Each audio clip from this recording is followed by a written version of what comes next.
ఇలాంటి ఒక ఆలయాన్ని నేను చూస్తానని కల్లో కూడా అనుకోలేదు. ఇక్కడ మీకు కనిపించేది ఆలయం కాదు, ఒక అద్భుతం. ఎందుకంటే ఈ ఆలయంలో ఉన్న శివలింగం రోజుకి 5 సార్లు రంగు మారుతుంది. వింటేనే చాలా ఆశ్చర్యంగా అనిపిస్తుంది కదా. ఇంకా డైరెక్ట్గా ఈ ఆలయాన్ని దర్శించుకుంటే మీ జన్మ ధన్యమైపోతుంది. ఇంతటి అద్భుతమైన ఆలయానికి ఎలా వెళ్ళాలి, ఆలయం లోపల ఎలా ఉంటుందనేది ఈ వీడియోలో చూద్దాం. ఇప్పుడు నేను వెళ్ళబోయేది తమిళనాడు రాష్ట్రంలోని ఒక చిన్న గ్రామం. ఈ గ్రామం పేరే నల్లూరు. ఈ నల్లూరు గ్రామం కుంభకోణం అనే ఊరికి శివార్లలో ఉంటుంది. దాదాపుగా ఒక 15 కిలోమీటర్ల దూరంలో. ఈ వీడియో చూస్తున్న మీరు ఈ గ్రామానికి రావాలంటే మొదటగా మీరు కుంభకోణం రావాల్సి ఉంటుంది. కుంభకోణంకి రైల్వే స్టేషన్ ఇంకా చాలా వసతులు ఉన్నాయి. కుంభకోణం నుంచి మీరు ఆటో మాట్లాడుకుని రావచ్చు, లేదా మీకు వెహికల్ ఉంటే మీరు వెహికల్లో కూడా రావచ్చు. ఈ ఆలయాన్ని కళ్యాణ సుందరేశ్వర ఆలయం అని పిలుస్తారు. ఇది సాక్షాత్తు ఆ శివుడికి అంకితం చేయబడి ఉంది. మనం ఇప్పుడు లేట్ చేయకుండా ఆ కళ్యాణ సుందరేశ్వర ఆలయం దగ్గరికి వెళ్ళిపోదాం.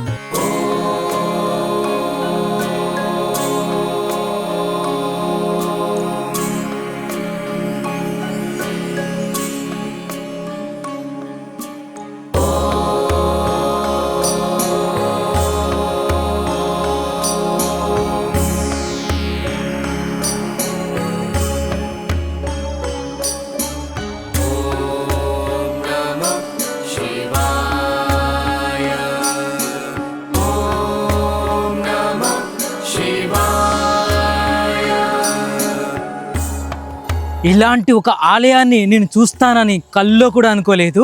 ఈ ఆలయం అంత ప్రాముఖ్యత ఉంది.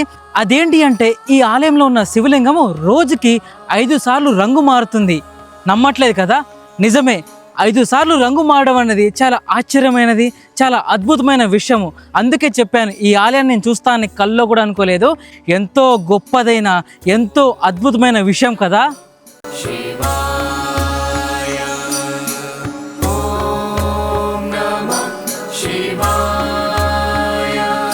ఈ ఆలయంలో శివుడు కళ్యాణ సుందరేశ్వర రూపంలో, పార్వతీదేవి గిరిసుందరి రూపంలో దర్శనమిస్తారు. ఇంకా ఈ ఆలయ చరిత్ర గురించి, పురాణం గురించి మనం ఇప్పుడు తెలుసుకుందాం. పూర్వం ఆ శివ పార్వతుల వివాహం కైలాసంలో జరగబోయే సమయంలో బ్రహ్మ, విష్ణువు, దేవతలు, ఋషులు మరియు సమస్త జీవరాశులు అంతా కూడా కైలాస పర్వతానికి చేరుకున్నారు.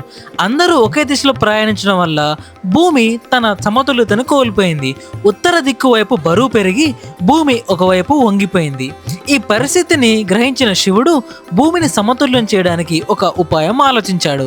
అప్పుడు ఆ పరమశివుడు అగస్త్య మహర్షిని దక్షిణ దిశకు వెళ్ళమని కోరాడు. అప్పుడు శివుడు ఏం చెప్తాడంటే, ఓ మహర్షి, నీకు బ్రహ్మజ్ఞానం మరియు తపోశక్తి ఉంది. నీవు దక్షిణ దిశకు వెళితే భూమి సమతుల్యం అవుతుంది అని చెప్తాడు. అయితే అగస్త్యుడు, ప్రభు, మరి మీ వివాహాన్ని చూసే భాగ్యం నాకు లేకుండా పోతుంది కదా అని విచారించాడు. అప్పుడు ఆ పరమశివుడు ఏం చెప్తాడంటే, నువ్వు దక్షిణ దిశకు వెళ్ళు. నువ్వు ఎక్కడైతే నా వివాహాన్ని చూడాలనుకుంటావో అక్కడ నేను నా వివాహ దర్శనం ఇస్తానని అభయం అయితే ఇస్తాడు. ఇంకా శివుడి ఆజ్ఞ ప్రకారము అగస్త్యుడు దక్షిణ దిశకు బయలుదేరాడు. అతనితో పాటు తుమ్మరుడు, నారదుడు వంటి మహర్షులు కూడా అగస్త్యుడికి తోడుగా వచ్చారు. అలా వారు ప్రయాణిస్తూ ప్రజెంట్ ఉన్న తంజావూరు లేదా కుంభకోణం దగ్గరలో ఉన్న నల్లూరు అనే ఈ గ్రామానికి వచ్చారు. ఇక్కడ మీకు ఈ ఆలయం కనిపిస్తున్న ప్రదేశంలోనే అగస్త్యుడు శివ పార్వతుల కళ్యాణాన్ని చూడాలని సంకల్పించాడు. అప్పుడు శివుడు పార్వతీదేవితో కలిసి నల్లూరులో ప్రత్యక్షమై వాళ్ళ వివాహ రూపంలో అగస్త్యుడికి అయితే మహర్షికి దర్శనం ఇస్తారు. ఇంత పెద్ద అద్భుత ఘట్టం ఈ ప్రదేశంలోనే జరిగిందని భక్తులందరూ నమ్ముతారు. ఇంకా ఈ ఆలయానికి వచ్చినప్పుడు ఆ శివ పార్వతుల వివాహాన్ని తలుచుకోవడం, ఇంకా వాళ్ళని పూజించడం వల్ల పెళ్లి సమస్యలు అంటే వివాహ సమస్యలు తొలగిపోయి శుభకార్యాలు జరుగుతాయని నమ్ముతారు. అందుకే ఇక్కడ ఈ ఆలయంలో చాలా మంది వాళ్ళు తమ పెళ్లిని కూడా చేసుకుంటారు. నేను ఈ ఆలయాన్ని సందర్శించినప్పుడు ఒక జంట పెళ్లి కూడా జరుగుతుంది. మీకు ఆ పెళ్లి విజువల్స్ కూడా చూపిస్తాను, చూడండి.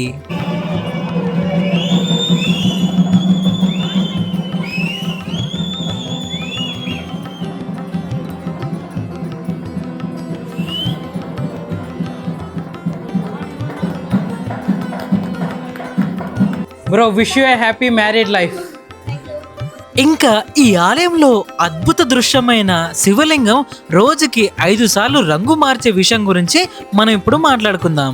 ఈ ఆలయం లోపలికి వచ్చినప్పుడు మీకు ఇక్కడ రైట్ సైడ్ లో మెట్ల మార్గం కనిపిస్తుంది.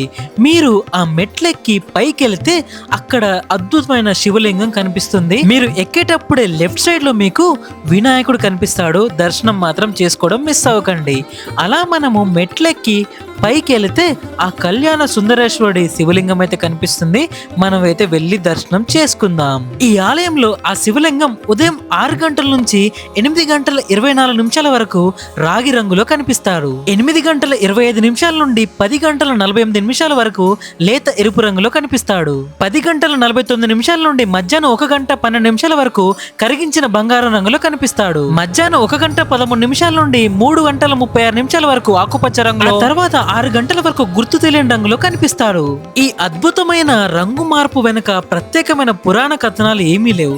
దీన్ని శివుని 5 రూపాలుగా సూచిస్తుందని చాలా మంది భక్తులు నమ్ముతారు. నేనైతే ఈ ఆలయానికి వచ్చినప్పుడు ఆ రంగు మారే దృశ్యాన్ని కల్లారా చూశాను. ఆలయ గర్భగుడిలో వీడియో షూటింగ్ కి పర్మిషన్ లేదు కాబట్టి నేనైతే షూటింగ్ అయితే తీయలేదు. కానీ మీరు వచ్చినప్పుడు మాత్రము ఈ ఆలయం రంగు మారే దృశ్యాన్ని మాత్రం అస్సలు మిస్ అవ్వకుండా చూడండి.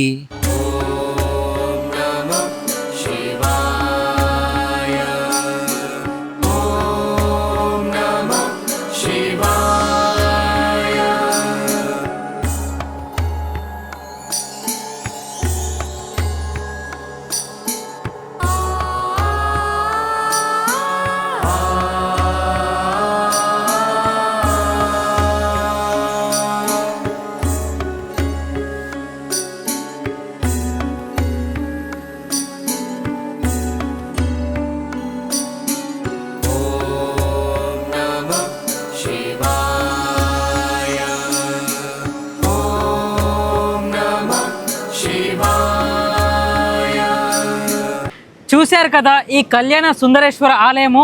మీరు కూడా ఈ ఆలయానికి వస్తే మీ కళ్ళార సాక్షాత్తు ఆ రంగులు మారే శివలింగాన్ని దృశ్యాన్ని మీరైతే చూడొచ్చు. ఈ వీడియో మీరు చూస్తున్నారంటే మీరు కూడా చాలా అదృష్టం పొంది ఉంటారు. స్వయంగా నేను చూసి నా కళ్ళతో మీకు కూడా చూపించాను కాబట్టి మీరు ఇంత దూరం రాలేకపోయినా కూడా ఆ ఏదైతే ఉందో ఆ సంతృప్తిని, ఆ ముక్తిని, ఆ సంతృప్తిని మీరైతే మొత్తం పొందొచ్చు. నాకైతే చాలా బాగా అనిపించింది. ఇలాంటి ఆలయాల్ని నా కళ్ళారా నేను చూస్తున్నాను అండ్ మీకు కూడా చూపిస్తున్నాను. ఈ వీడియో మీకు నచ్చినట్టయితే తప్పకుండా లైక్ చేసి ఈ వీడియోని ఒక 10 మందికి షేర్ చేయండి. అండ్ వీలైతే కామెంట్ బాక్స్లో ఓం నమః శివాయ అని కామెంట్ చేయండి.